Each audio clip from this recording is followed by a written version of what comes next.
Hey peeps, what's up? Munchie here, back with another video, and in this video I'm going to show you how you can reset the oil life on your Ford Mustangs. This should work on all S197s, which is models 2011 through 2014. So if you're on this screen, we are going to use the pad over here, up, down, left, right, and OK to go into an option. So from this screen, we are going to press the back button. Once you press that, you're going to land on a screen like this. Herein, go down, go into settings, press the OK button. Into vehicle, press the OK button.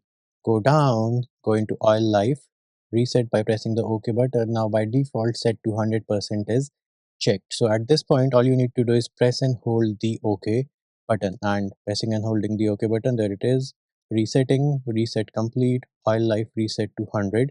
And now you can go back and go to whatever screen you like driving on your 2013 Ford Mustang, and there it is, peeps. That is how you reset the oil life on your Ford Mustangs, the years 2011 through 2014, and this is the S197 Ford Mustang.